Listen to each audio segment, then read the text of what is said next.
자, 보시죠. 실시계획. 실시계획 작성 부분에서 나오는데 실시계획 작성할 때 개발 계획에 맞게 작성해야 되는 거 맞죠? 그리고 지구 단위 계획이 포함됩니다. 아까 얘기했잖아요. 지구 단위 계획은 어디에 들어가지 않고 개발 계획에는 들어가지 않지만 어디에는 실시계획은 들어간다고 얘기했잖아요. 그렇죠? 왜냐면 개발할 때는 뭐 계획을 할 때는 반드시 뭐냐면 지구 단위 계획은 들어가야 돼요. 제가 얘기했죠. 뭘 막기 위해서?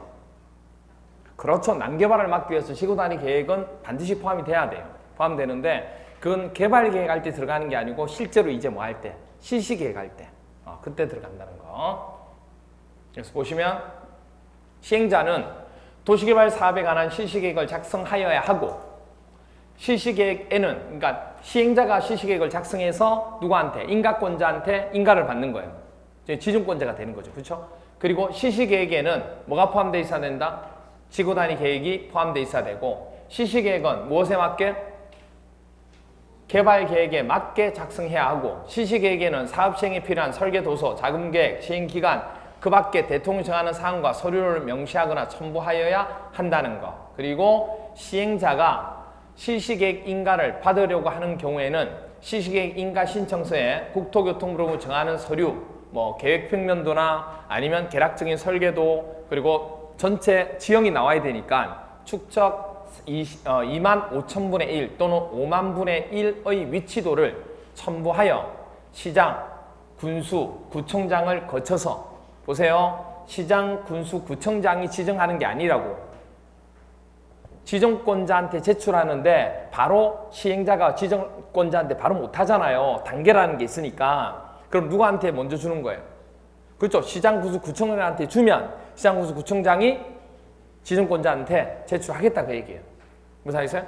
그 얘기입니다. 조심하셔야 돼요. 그렇게 되고 그 다음 실시계획 인가 부분.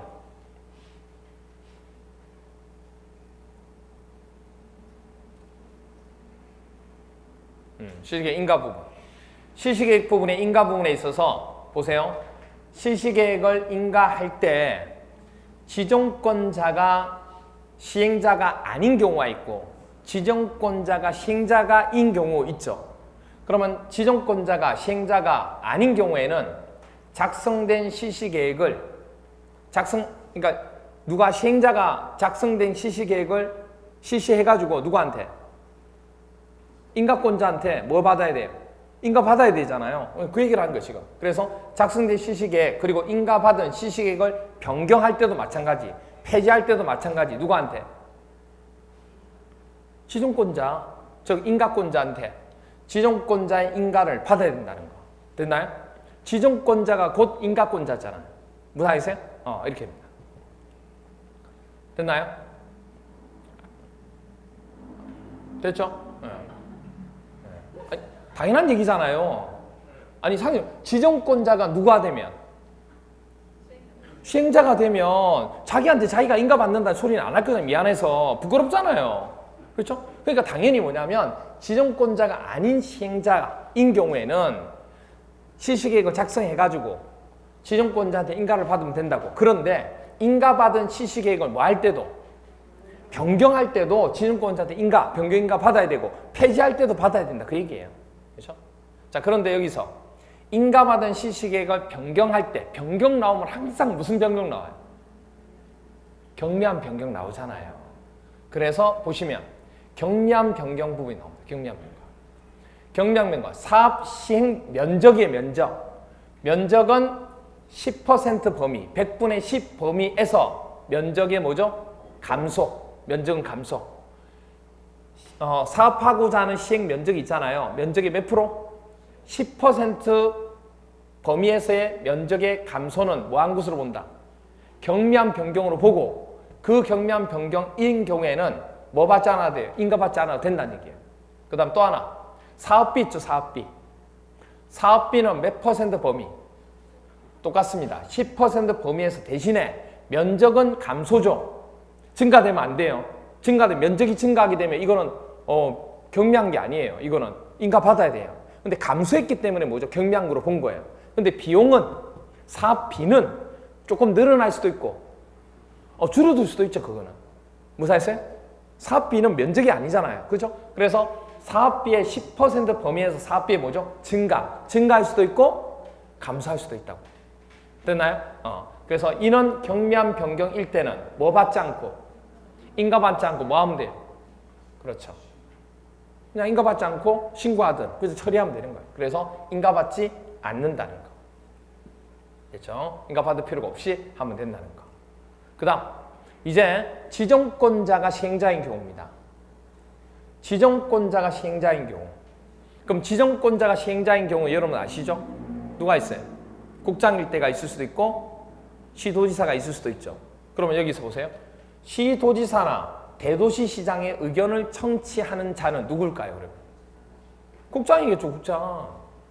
국장은 말 그대로 시시계획 인가 부분을 우리가 해나갈 때는 자기가 인가를 하기가 힘들잖아요. 그러니까 밑에 있는 시도지사나 대도시시장의 의견을 청취해서 이제 인가 처리를 하겠다 그 얘기예요.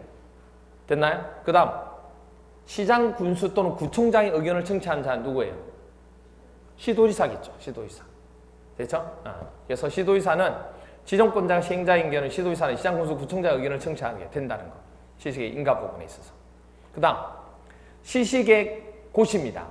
도시군 관리계획으로 결정해야 되는 사항은 결정 고시된 것으로 뭐죠? 본다는 거.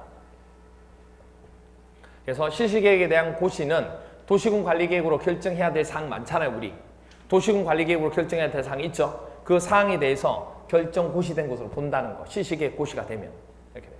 그래서 보시면 시시계획을 고시한 경우 그 고시된 내용 중 국토계획 및 이용에 관한 법률에 따라 도시군 관리계획으로 결정하여야 할 사항은 같은 법에 따른 도시군 관리계획이 결정되어 고시된 것으로 본다는 거. 그렇죠? 시시계획 고시하면. 그 다음에 이 경우 종전에 도시군 관리계획으로 결정된 사항 중에서 혹시 법이 개정됐다든지 뭐 해가지고 고시 내용에 저촉되는 사항이 있을 수 있죠. 그러면 그거는 고시된 내용으로 하는 거에 고시된 변경으로 하는 거예요. 변경된 것으로. 그래서 고시된 내용으로 변경된 것으로 본다는 거. 아시겠죠? 이렇게. 그래서 이 내용 부분도 같이 하나 기억해 주시면 됩니다. 그래서 저촉된 부분이 있으면 저촉된 부분 변경 전걸 하는 게 아니고 저촉된 부분이 있으면 고시 내용으로 뭐죠? 변경된 것으로 그대로 해야 되지 그 전거로 하면 안 된다 그 얘기입니다. 그 다음에 이제 6번 포인트 6번 수용 방식 부분. 수용 방식이 총 3개로 나누어지게 되는데 수용 방식이라는 것은 우리가 토지를 매입하는 거죠. 말 그대로. 그렇죠? 그래서 수용 방식은 시행자가 공공부분 시행자다. 공공부분 시행자다. 그러면 토지 소유자 등에 뭘 얻어야 돼요? 동의를 받을 필요가 없죠. 공공이니까.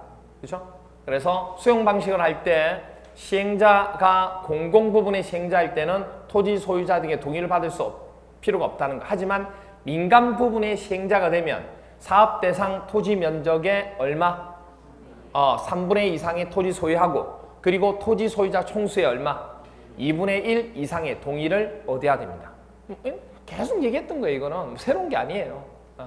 항상 공공은 토지 소유자 등의 동의 필요 없고 민간은 동의 필요하고 뭐 이렇게 됩니다. 그 다음 그래서 보시면 시행자가 아닌 지정권자. 그렇죠? 시행자는 시행자가 아닌 지정권자. 다시. 시행자가 아닌 지정권자가 뭐죠? 아닌 경우. 그렇죠? 시행자가 아닌 지정권자가 뭐죠? 아닌 시행자를 얘기합니다. 무슨 말 얘기가 돼요? 지정권자가 뭐가 아니라고요? 시행자가 아니라고 그 얘기예요.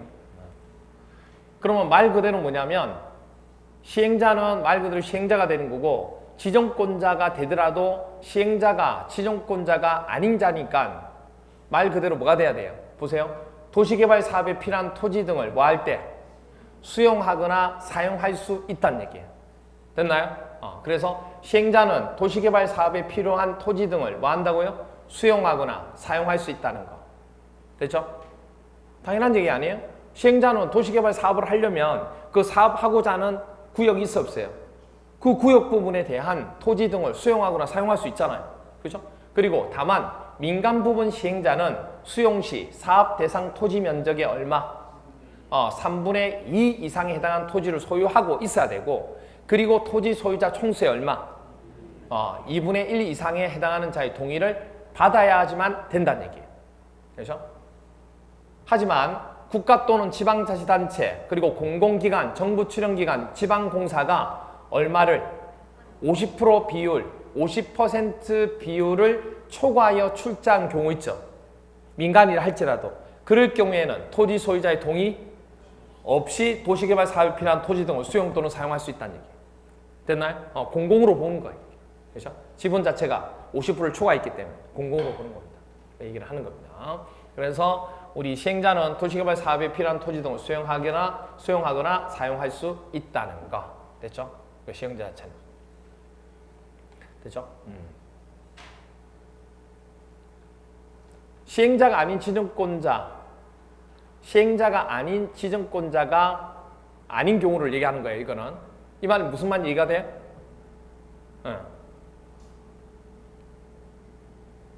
시행자가 아닌 지정권자는 제외한다는 얘기잖아, 지금. 그렇죠? 시행자가 아닌 지정권자를 제외한 시행자만 가지고 얘기하는 거예요. 그러니까 시행자라는 건 실질적으로 공사를 하는 자가 토지 등에 수용하거나 사용할 수 있는 거지, 아무리 지정권자라 할지라도 시행자가 아니면 토지를 수용할 수 없다고. 무슨 말 이해가 돼요? 그 얘기를 하는 거예요, 지금. 이 자체가. 그러니까 내가 지정권자니까 지정권자의 도시개발 사업에 필요한 토지 등을 수용하거나 사용하겠다, 그게 아니라고. 아무리 지정권자라고 해도 그렇게 할 수 없고, 지정권자가 뭐가 돼야지만, 시행자여야지만 이게 가능한 거라고. 그러니까 지정권자가 시행자 아니면 안 되는 거예요. 아시겠죠? 그 얘기를 하는 거예요, 지금. 그 다음 준용 법률입니다. 토지 등의 수용 또는 사용에 관하여 토지 보상 법률에 뭐한다? 준용한다. 그러니까 토지를 수용해야 되잖아요. 우리가 수용할 때 수용에 대한 가격이 나오죠. 그 가격 부분을 토지보상법에 대해서 우리가 준용하겠다, 그 얘기예요. 그 얘기가 나와요. 토지 등의 수용 또는 사용에 관하여 도시개발법에 특별한 규정이 있는 경우 외에는 공익사업을 위한 토지 등의 취득 및 보상에 관한 법률, 이게 바로 토지보상법이라고 얘기했어요. 이것을 준용한다는 거. 그리고 수용 또는 사용의 대상이 되는 토지의 뭐를 고시한 경우에는 세부 목록, 이거 항목을 쭉쭉 하겠다는 거. 세부 목록을 제시를 하면 그 목록을 고시한 경우에는 공익사업을 위한 토지 등의 취득 및 보상에 대한 사업 인정 및 그 고시가 있는 것으로 본다는 거. 조심하실 게 뭐냐면, 우리 사업 인정으로 보는 경우가 이게 어디서 나왔냐면 국토계획법에서도 한번 나왔죠. 기억나세요? 국토계획법에서 이 인정하는 경우는 언제였어요?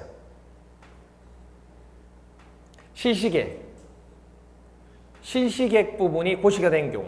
그때는 이 부분, 이것에 대해서 뭐 하는 경우라고 봤어요? 사업으로 인정해서 다시금 이 토지보상법에 대해서 검토를 해가지고 이 사업을 인정할지 안 할지 검토할 필요가 없다고 그랬어요. 그런데 어디에서는 지금 도시개발법에서 지금 얘기하는 토지, 이렇게 해서 수용 또는 사용이 대상이 되는 토지 부분을 뭐 한 경우에는 세부 목록, 뭘 어떻게 하고 어떻게 목록 중에서 어떤 걸 토지를 수용하고 이런 것도 쫙 나오면 실질적으로 뭐죠? 토지를 수용하겠다는 의지가 분명히 있다는 얘기예요. 그럴 경우에는 다시금 토지보상법을 통해서 이 사업이 적절한지 안 한지를 검토, 체크할 필요가 없다고. 할 의지가 지금 있는 거잖아, 이게. 근데 그걸 가지고 다시 검토하고 이렇게 할 필요가 없다고. 이 법률 따져가지고. 이렇게 고시했으면, 이거 사업하는 거기 때문에 그대로 인정하면 돼. 그래서 사업 인정 및 그 고시가 있는 거 본다, 그 얘기예요. 별도로 검토하고 이런 거 안 하고 그 얘기를 하는 거예요. 그 다음 토지 상환 채권입니다. 이제 수용을 해야 되는데 뭐가 없어요? 시행자가 토지를 수용해야 되는데 돈이 없어요. 돈이 없으니까 뭐 해야 돼요? 그죠? 채권 발행해가지고 나중에 상환할게. 그래서 토지 상환 채권. 무사하세요? 나중에 개발하고 난 뒤에 토지로 주든 아니면 뭐죠? 건물로 주든 줄게. 그렇게 하는 거예요. 그게 바로 토지 상환 채권이에요. 그럼 물어볼게요. 지금 무슨 방식이에요? 수용 방식이죠. 그러면 나중에 우리 사업 방식 중에서 사업을 하는 방식 중에서 무슨 방식도 나와요? 환지 방식도 나오죠. 대표적인 거. 그럼 환지 방식 할 때도 돈이 없으니까 토지상한 채권 발행한다 안 한다? 안 한다. 토지상한 채권은 수용 방식에서밖에 안 나와요. 왜? 토지를 수용해야 되는데 수용할 돈이 없는 거예요 지금.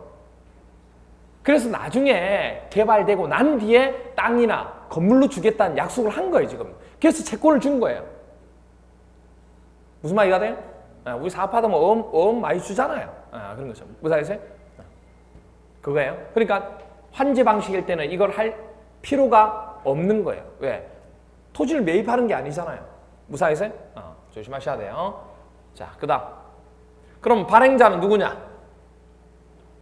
시행자는 미리 지정권자에 뭘 받아야 돼요? 승인을 받아야 돼요. 마음대로 할 수 있는 게 아니에요. 토지상한 채권을 발행하고 싶다. 시행자가 발행하고 싶다. 그러면 미리 지정권자 뭘 받으라고요? 승인 받아야지만 되는 거예요. 됐죠? 그리고 매수대금 전체 다를 토지상한 채권으로 발행할 수는 없어요.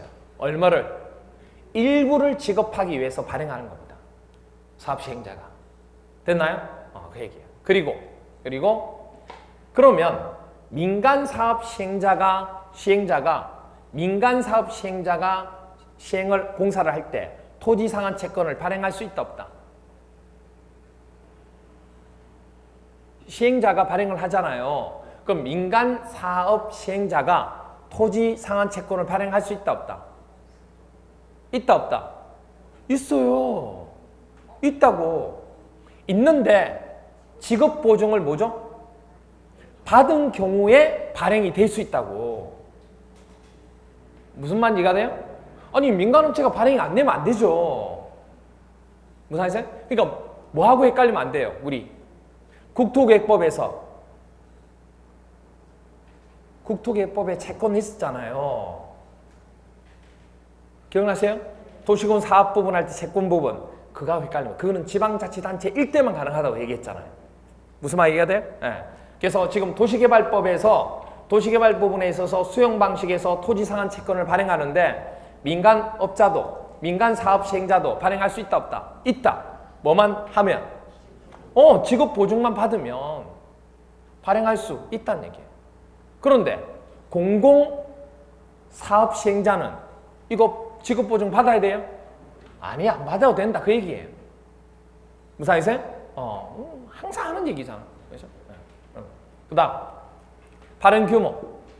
도시개발 사업으로 조성되는 분양 토지 또는 분양 건축물의 면적에 자 여러분 보세요. 토지상한 채권을 발행해야 되는데 전체는 아니라고 그랬죠. 그럼 일부라고 얘기했잖아요. 그럼 일부가 해당되는 그죠? 도시개발 사업으로 조성되는 분양 토지 또는 분양 건축물 면적에 얼마를 초과하면 안 돼요? 얼마? 2분의 1 반. 반을 초과할 수 없다는 거. 아시겠죠? 반을 초과할 수 없다는 거. 그래서 발행 규모가 도시개발 사업으로 조성되는 분양 토지나 그 다음 분양 건축물이 있을 거잖아요. 그 건축물이 얼마? 반을 초과할 수 없다는 거. 됐나요? 이렇게 돼요. 그 다음 발행 조건입니다. 나중에 이제 상환하게 될 때 이율이 있겠죠. 그 토지 상환 채권의 이율은 누가 정해요? 발행자가 정합니다. 발행자가 정하고 기명식, 무기명식. 기명식일까요? 무기명일까요? 기명식. 기명식 채권입니다. 직접 따져야 되죠. 그리고 양도는 양도 가능합니다. 그렇죠? 이렇게 돼요. 그래서 토지 상한 채권은 기명식 증권 그리고 양도 가능합니다. 알겠죠? 그래서 머릿속에 기억해야 돼요. 토기. 토지 상한 채권은 토기. 왜냐하면 뒤에 나와서 뭐 나오냐면 나중에 도시개발 채권이 나와요. 그건 뭐냐면 도시 개발을 하려고 하는데 사업을 하려고 하는데 돈이 없어서 채권을 발행하는 거예요. 이거는 토지를 매수하는 데 있어서 돈이 없어서 지금 하는 거고. 무슨 아세요?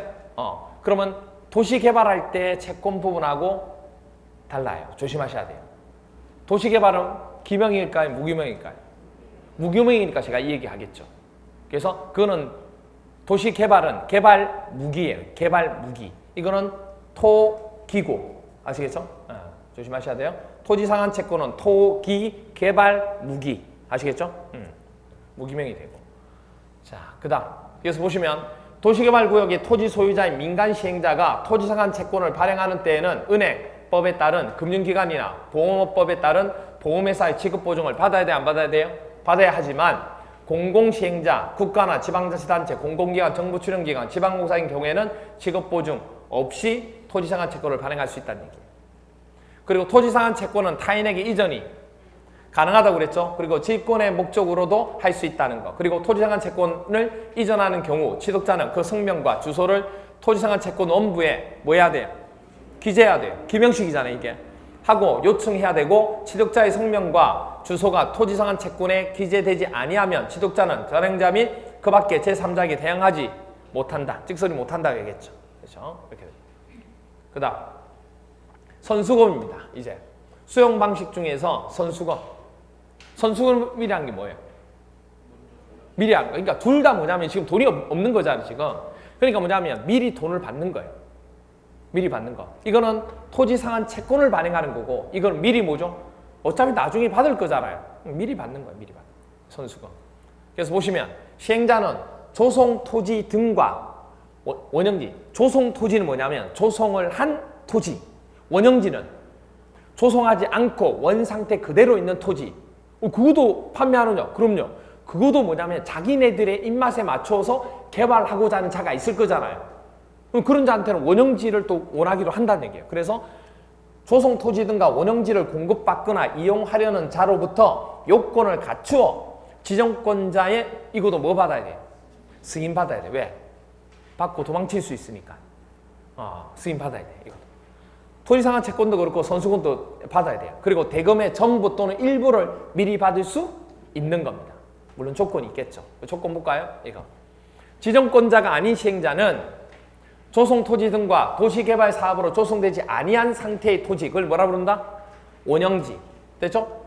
조성토지 등과 조성되지 않은 원형지를 공급받거나 이용하려는 자로부터 공공시행자에 해당하는 시행자인 경우에는 개발계획 수립 고시한 후에 사업시행 토지 면적의 얼마를 소유권을 확보해야 돼요? 10% 이상의 토지에 대한 소유권을 확보해야 돼요. 공공이라고 해서 무조건 뭐죠? 선수금 받게끔 해주는 거 아니에요.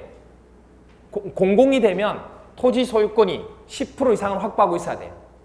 그 다음 또 하나, 민간 시행자에 해당하는 시행자일 때는 토지는 당연히 자기네들이 다 가지고 있어야 되고, 또 하나는 뭐냐면 공급하려는 토지에 대한 도시개발 사업의 공사 진척률까지 보겠다는 얘기예요. 공사가 진행되는 거. 공사 진척률이 몇 프로? 이것도 10%. 10입니다. 10. 선수금은 10. 우리 보통 그런 얘기 하잖아요. 우리 계약할 때도 몇 프로? 10%. 옛날 계약할 때 10% 이런 얘기 하잖아요. 그런 것처럼 10%에 해당되는 부분이 만족해야 된다. 그래서 10% 이상의 공사 진척률이 되고 있어야 돼요. 이런 조건을 갖추어 지정권자의 승인을 받아야 해당 대금의 전부 또는 일부를 뭐 할 수 있다? 미리 받을 수 있는 거. 선수금 받으려면. 됐나요? 이런 조건. 그 다음에 이제 소형방식 두 번째. 소형방식 두 번째 두 가지 볼 겁니다. 조성토지 볼 거고, 아까 수용하는 부분에 있어서 조성토지가 있고 조성되지 않은 토지 있었죠. 원형지. 그 두 가지를 각각 볼 거예요. 첫 번째 조성토지 등에 대해서 볼게요. 시행자는 조성토지 등을 실시계획에 따라 뭐 하면 돼요?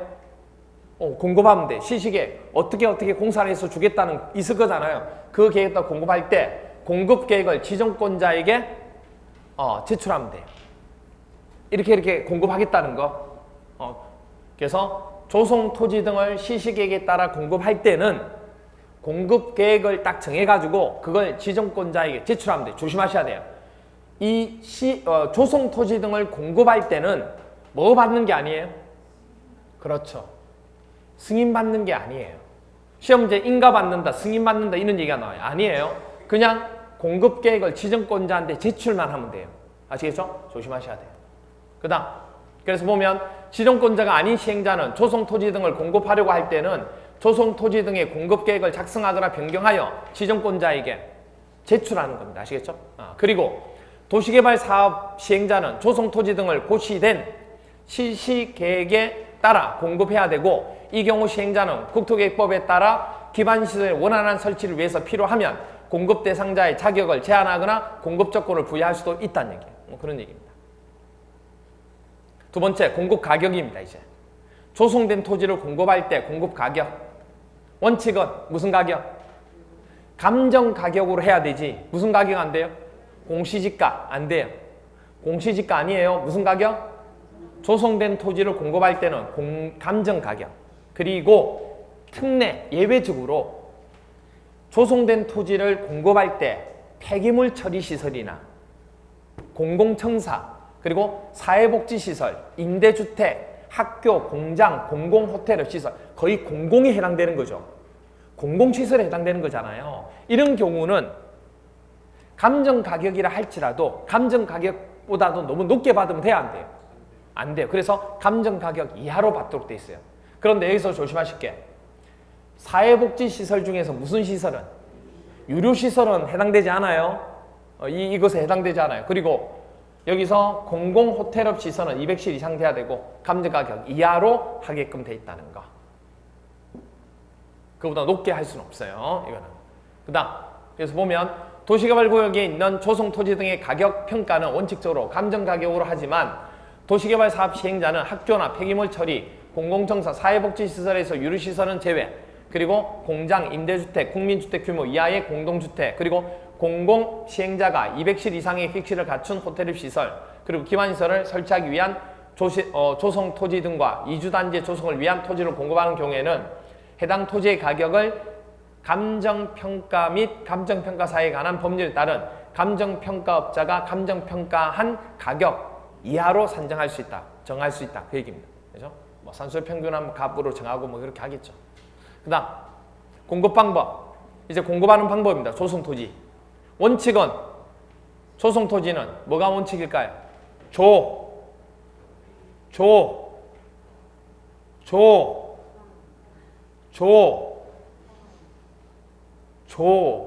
조경원수. 기억 안 나요?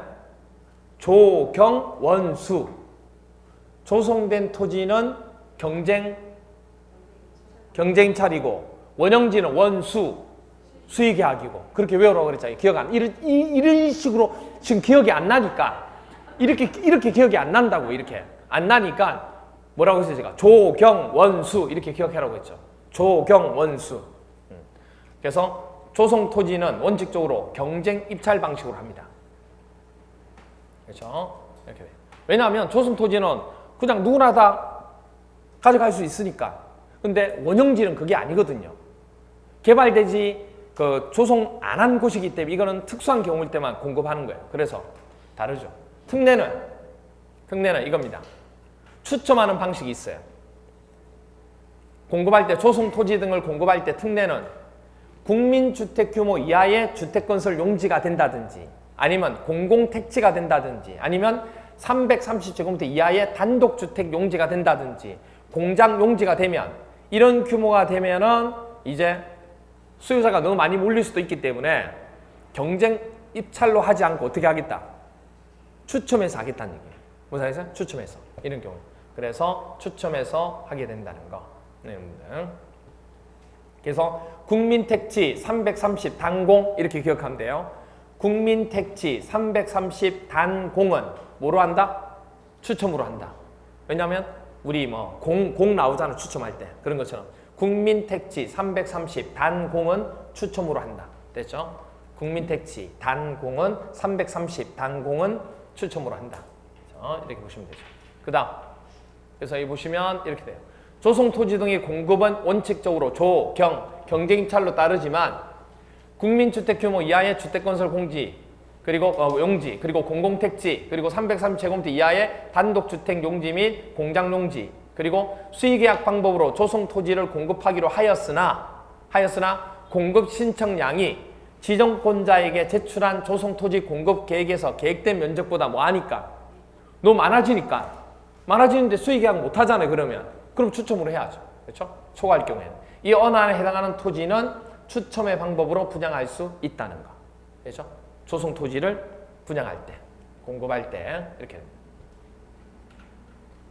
그 다음 수의계약 방식으로 하는 경우, 수의계약 방식. 학교용지.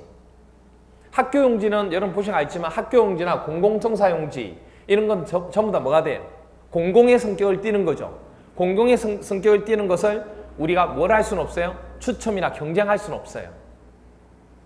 이런 공공에 대한 형태는 잘하는 사람한테 맡겨야 되는 거기 때문에 그래서 이런 경우일 때는 뭘 하게 된다? 네, 수의계약 방식으로 하겠다 그 얘기입니다. 조성토지를 공급하는 부분. 그리고 유지관리 시 최소 토지 문제.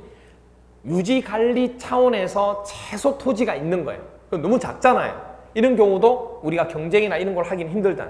그럴 때는 수의계약 방식으로 그냥 하는 겁니다. 이게 뭐냐면 이 옆에 있는 토지 부분 개발할 때 옆에서 1+1으로 끼워주는 거죠. 야, 이 너무 작은데 너 이거 할 때 이거 하나 같이 갈래? 같이 갈래? 이런 식으로 그렇게 합니다. 그리고 토지 상한 채권 아까 기억나시죠? 토지 상한 채권으로 상환하는 경우일 때는 수의계약 방식으로 할 수밖에 없다는 거. 그렇죠? 이렇게 됩니다. 도시개발 시행자는 예외적으로 학교용지, 공공청사용지 등 일반에게 분양할 수 없는 공공용지를 국가나 지방자치단체 그 밖의 법령에 따라 해당 시설을 설치할 수 있는 자에게 공급하는 경우, 그리고 시시계획에 따라 존치하는 시설물의 유지관리에 필요한 최소한의 토지를 공급하는 경우, 그리고 그러니까 아까 얘기했잖아요. 최소한의 이 경우 할 때 토지상한 채권에 의한 토지 상환을 하는 경우, 그리고 토지의 규모 및 형상, 입지 조건 등에 비추어 토지 이용 가치가 현저히 뭐한 경우, 나중에 아무도 안 살려고 하잖아요. 그렇죠? 그러니까 그때는 수의계약으로 할 수밖에 없다는 거예요. 그래서 인접 토지 소유자 등에게 공급하는 것이 불가피하다고 시행자가 인정하는 경우, 그리고 경쟁 입찰 또는 추첨의 결과 2회 이상 뭐가 되면 유찰이 되면, 그럼 뭐 없다는 얘기죠. 낙찰자가. 그렇게 되면 우리가 뭐로 하겠다? 수의계약으로. 어느 하나에 해당할 때는 수의계약 방법으로 조성토지를 공급할 수 있다는 얘기입니다. 자, 그 다음에 수용 방식 세 번째입니다. 원형지. 조금 전에 본 거는 조성된 토지 부분 있죠. 조성된 토지를 공급하는 방법에 대해서 얘기한 거고, 그 다음에 이제 설명하는 거는 뭐죠? 원형지. 원형지를 아까 뭐라고 그랬어요? 조성 토지를 조성하지 않은 거. 원상태 그대로. 그걸 가지고 자기 입맛에 맞춰서 개발하고자 하는 자가 있거든요. 근데 생각해 보세요, 여러분. 지금 도시개발구역으로 지정한 곳 중에서 지금 다 토지를 조성했는데, 조성해서 그 위에다가 뭐죠? 뭐 건물지도 뭘 하겠죠. 그런데 어느 일부분은 조성 안 된 토지가 있다고요. 그건 왜냐하면 그거를 원하는 자기 입맛에 맞춰서 토지를 개발하고자 하는 자가 있을 거니까. 그런데 이게 어떻게 보면 이 전체가 다 아울러서 토지가 전체적으로 밸런스가 맞게 지금 토지를 개발하기 위해서 지금 한 거잖아요, 지금. 그렇잖아요. 그런데 지금 조성 토지는 아니고 다른 업체한테 주게 되면 이거 혼자가 이상하게 만들어질 수 있죠. 그래서 아무한테나 줄 수 있는 게 아니에요, 원형지는. 이 원형지를 가지고 원형지 개발을 하는 자는 정해져 있어요. 공공의 성격을 가진 업체들이 주로 해요. 그래서 보세요. 여기 보시면 원형지는 시행자는 조성되지 아니한 상태의 토지를 공급받을 수 있는 자에게 공급을 하는데, 그때 이거를 누구한테? 그렇죠. 원래 해준 목적은 전체를 공공의 목적으로 하기 위해서 한 거잖아요, 지금. 근데 지금 다른 목적을 가지고 있는 자한테 이걸 개발을 준다는 얘기잖아요, 지금. 그렇죠? 그러면 당연히 지정권자한테 승인 받아야 안 받아야 돼요? 받아야죠. 그럼 도대체 이거 토지를 공급받을 수 있는 자가 누구냐는 얘기예요. 다는 아닐 거란 얘기예요. 그래서 지금 보시면 원형지 개발자가 이렇게 됩니다. 원형지 개발자가 공공부분인자, 국가나 지방자치단체, 공공기관, 지방공사에 해당되는 거예요. 이 지방공사나 공공인한테 주기도 하잖아요, 우리가. 그리고 무슨 부지로 직접 사용하는 자? 학교나 공장. 학교나 공장 부지로 직접 사용하는 자한테. 그래서 전체적인 사업을 개발하기 위해서 공장을 이렇게 만드는 경우 있잖아요. 그런 경우나 아니면 학교 부지로 직접 사용하는 자한테 토지를 공급해 주겠다. 다 주는 게 아니고. 원형지를 개발할 수 있는 자는 이 자들입니다. 되죠? 그 다음, 그러니까 공공에 해당되고 공공이 아닌 자가 해당되는 경우는 학교나 공장 부지를 쓸 자들. 그럼 공급 면적은 다는 안 되겠죠, 당연히. 개발구역 면적 중에서 다는 안 될 거예요. 그러면 도시개발 전체 토지 면적에 얼마 정도 될까요? 원형지 몇 글자? 세 글자. 그래서 얼마? 3분의 1. 3분의 1 이하겠죠. 그렇죠? 3분의 1 이내로 한정한다는 거. 공급 면적은. 그리고 공급 가격은 원형지를 공급하는 가격은 원형지 감정 가격 플러스 기반시설 공사비, 시행자가 기반시설 깔 거잖아요. 그럼 그 비용도 같이 플러스 하겠다는 얘기예요. 그리고 시행자와 원형지 개발자가 협의해서 결정하면 된다. 기본 틀은 이렇게 되고 협의해서 결정하겠다. 그 다음 공급 방법입니다. 원칙은 무슨 방식이에요? 원형지 공급하는 거. 원수죠. 원수. 수의계약 방식. 자, 특례 나오죠. 아까 뭐일 때는 학교나 공장 부지로 직접 사용하는 경우 있죠. 이럴 때는 공장 용지 또는 학교 용지를 쓸 때는 예외적으로 뭐가 가능하다? 경쟁 입찰 방식으로 하겠다. 이건 뭐 우리가 서로 하려고 할 수도 있으니까. 그래서 공장이나 학교가 뭐 비밀을 요하고 그런 건 아니잖아요. 그래서 이런 경우일 때는 경쟁 입찰 방식으로 할 수 있다는 거. 그렇죠? 이렇게 해주십니다. 그래서 공학은 경쟁이죠. 공학은 경쟁. 원수 공학은 경쟁. 이렇게 됩니다. 그 다음에 이 경쟁 입찰로 했지만 2회 이상 뭐가 나오면 유찰 시 수의계약 방식으로 공급할 수 있다는 거. 됐죠? 원형지 개발자의 선정은 수의계약 방법으로 하지만 공장 용지 또는 학교 용지에 해당하는 원형지 개발의 선정은 뭐로? 경쟁 입찰 방식으로 하며 경쟁 입찰 2회 이상 유찰될 경우에는 수의계약 방법으로 할 수 있다는 거. 그리고 원형지 공급 가격은 개발 계획이 반영된 원형지 가격에 시행자가 원형지에 설치한 기반시설 등의 공사비를 더한 금액을 기준으로 시행자와 원형지 개발자가 협의해서 결정한다. 그 얘기입니다. 됐죠? 그 다음 원형지 개발자. 여기 원형지 개발자. 그러면 원형지를 뭐 하죠? 공급받았잖아요. 그럼 개발을 해야 되잖아. 우리가. 그럴 때 매각을 딱 받자마자, 그렇죠? 자기 땅이니까 받자마자 뭐 하면? 매각하면. 그럼 매각할 때는 인원 조건이 없잖아. 인원 조건이. 그럼 그냥 매각해서 팔면 안 되잖아 이게. 그렇잖아요. 그래서 그걸 딱 법으로 정해놓은 거예요. 그렇게 할 수도 있으니까. 그렇죠? 그래서 몇 년 범위? 10년 범위에서 대통령이 정하는 기간 안에서는 매각할 수가 없어요. 그럼 여기서 대통령이 정하는 기간이 어떻게 되냐면 이렇게 됩니다. 원형지에 대한 공사 완료 공고 1부터 원형지에 대한 공사 완료 공고 1부터 5년 그리고 원형지 공급 계약 일로부터는 이건 더 길겠죠. 10년. 됐나요? 이 10년 범위라고 하는 게 이 두 개를 얘기하는 겁니다. 그 범위. 그렇죠? 그런데 이 경우는 민간에 해당되고요. 보세요. 국가나 지자체는 매각할 수 있다 없다? 있습니다. 국가나 지자체는 이런 경우라 원형지 개발자에 속하면 매각할 수 있습니다. 됐죠? 그래서 이게 우리가 수용 방식에 관한 내용. 이렇게 됩니다. 그래서 보시면 지정권자는 원형지 공급에 대한 승인을 할 때는 용적률 등의 개발 밀도나 토지 용도별 면적 및 배치, 교통처리 계획 및 기반시설의 설치 등에 관한 이행 조건을 붙일 수 있다 없다? 당연히 있겠죠. 그렇죠? 그리고 원형지 개발자는 몇 년 범위? 10년 범위. 원형지에 대한 공사 완료 공고일로부터는 5년, 계약부터는 10년. 그렇죠? 그 안에는 원형지를 매각할 수 없지만 국가나 지방자치단체가 원형지 개발자의 경우에 매각할 수 있다 없다? 있다. 이렇게 됩니다.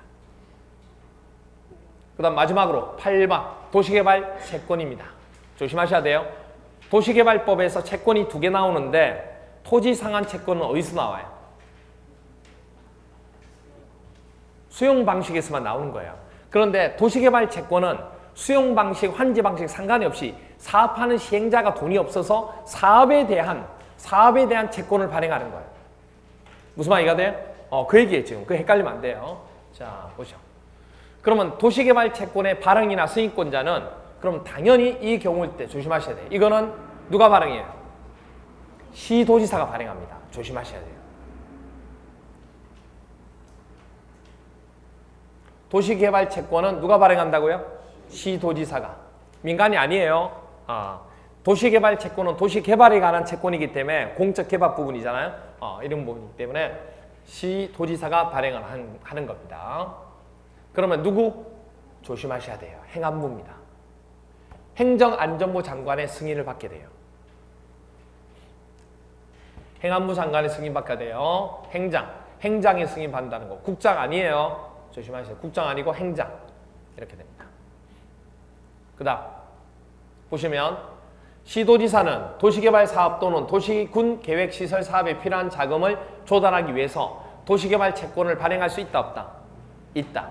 시도지사는 도시개발 채권을 발행하려는 경우에는 채권의 발행 총액, 그리고 채권의 발행 방법, 그리고 채권의 발행 조건, 상환 방법 및 절차, 그 밖에 채권의 발행에 필요한 사항에 대해서 행정안전부 장관의 승인을 받아서 하도록 되어 있습니다. 아시겠죠? 그리고 지금 8번이죠. 뭐가 없어요? 7번이 없죠, 지금. 7번이 없죠. 7번은 뭐냐면, 7번이 왜 없냐면, 원래는 수용 방식하고 무슨 방식 해야 돼요? 환지 방식 해야 돼요. 근데 환지 방식을 하게 되면 이게 너무 길어요. 너무 길다고. 그래서 하나 딱 더 할 정도 시간이 되는 게 이 하나이기 때문에 이걸 한 거예요. 이걸 먼저. 무슨 말이가 돼? 원래는 7번을 해야 되는데 수용 방식을 했으니까 사업 시행 방식 중에서 뭐죠? 환지 방식을 하면 돼요. 근데 환지 방식이 내용이 좀 꽤 돼요. 1시간 정도 분량이 되기 때문에 그래서 그건 다음 시간에. 그래서 먼저 우리가 8번이 끝나는 거거든요. 도시개발법은 8번까지 끝나요. 더 없어요. 8번까지밖에 없어요. 국토계획법이 되게 많아서 그렇지 8번까지밖에 없어요. 괜찮죠? 이것만 하잖아요. 이것만. 그래서 그리고 7번 부분이 양이 좀 되기 때문에 그건 다음 시간에 하겠다고. 정비법 하기 전에. 알겠죠? 이거 다음 시간에 바로 정비법 들어가요. 또. 자, 보시면 그래서 발행 방법, 도시개발 채권을 발행하는 방법은 전자등록 발행 또는 뭐로? 무기명입니다. 아까 얘기했죠? 개발 무기. 개발 무기. 됐죠? 무기명으로 발행하고 채권 매입 필증 보관은 몇 년? 5년. 채권 매입 필증 보관은 5년. 그리고 상환기간입니다. 도시개발 채권 상환기간 몇 년부터? 5년부터 몇 년까지? 이건 10년입니다. 조심하셔야 돼요. 5년부터 10년 범위 안에서 뭐로 정하는 거예요? 지방자치단체 조례로 정합니다. 그래서 어차피 시도지사니까, 그죠? 시도지사가 발행하는 거니까 지방자치단체의 조례로 정한다는 거. 아시겠죠? 그래서 5년부터 10년 범위 안에서 지방자치단체 조례를 정한다는 거. 그 다음 소멸시효 있겠죠? 상한일로부터 기산하여 출발해서 원금은 5원권 5년, 이자는 2년. 기억나시죠? 원금 이자. 그렇죠? 이렇게 돼요. 그 다음에 매입 의무자. 도시개발 채권을 반드시 매입해야 될 의무자가 있다고. 이런 계약을 체결하는 자, 수용 또는 사용 방식인 경우에 공공사업 시행자와 도급계약을 뭐하는 자, 체결하는 자 있겠죠. 그 자는 도시개발 채권을 무조건 매입해야 돼요. 그 다음 또 하나, 개발행위 허가를 받은 자 중에서 토지의 뭐죠? 형질 변경 허가를 받은 자. 뭐 자세히 조금 보면 이겁니다. 수용 또는 사용 방식으로 시행하는 도시개발 사업의 경우 국가 또는 지방자치단체, 공공기관, 지방공사와 도시개발 사업 시행을 위한 공사의 도급계약을 뭐한 자, 체결한 자. 그리고 국토계획법에 대한 개발행위 허가를 받은 자 중에서 우리 국토계획법에서 개발행위 허가 기억나시죠?